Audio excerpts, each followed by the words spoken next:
According to the FIR, the student was last seen leaving home from his school on November 18th at around 2:45 p.m. A handwritten suicide note alleging threats and harassment from teachers was retrieved from his school bag. Let's move on now. The clock is ticking on global reserve stockpiles, with arsenals emptied and supply chains shattered across the Western world. The ferocity of Israeli bombardment over Gaza has created a shortage of ammunition for NATO. Here's a report.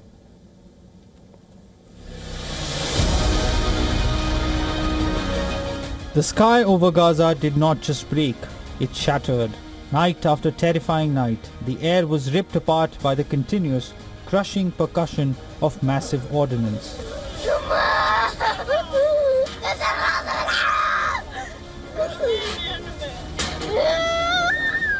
Entire city blocks evaporated, reduced to nothing but heaps of concrete and mangled steel. Officially, there is a ceasefire, but Israel continues to bombard the besieged strip.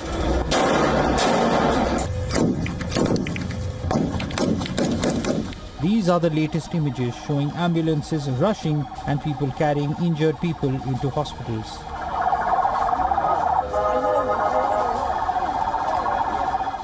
Teary-eyed Palestinians bidding farewell to those killed in Israeli strikes on Gaza.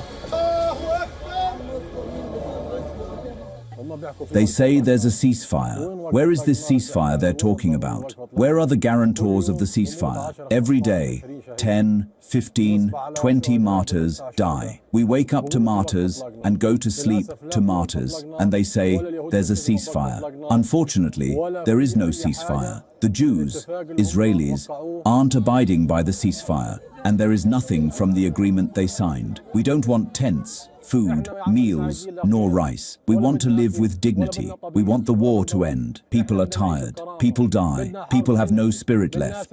There is no life left in Gaza. Israeli jets ruined 80% of the enclave, dropping more than 200,000 tons of bombs, turning once thriving neighborhoods into lifeless craters. 1.9 million souls, almost 90% of Gaza, are homeless. The dead are counted in the tens of thousands, with many more buried under the debris. Children starve amid smoking ruins while aid runs dry. The scale of the destruction is absolute, a methodical, pulverizing campaign that has redefined modern siege warfare.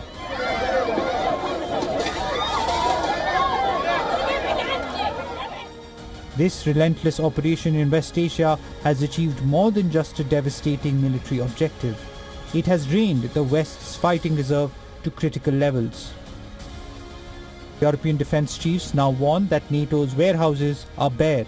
Ukraine's artillery withers as shell stocks evaporate, drained by the surge of Israeli demand.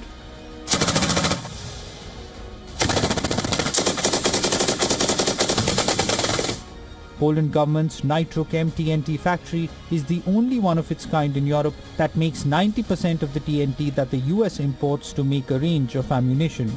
According to reports, those weapons have been supplied to Israel in vast quantities and have been associated with high casualty attacks on densely populated areas in Gaza.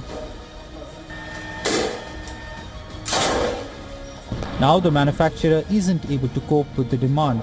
This has left European nations running short of ammunition in their own reserves.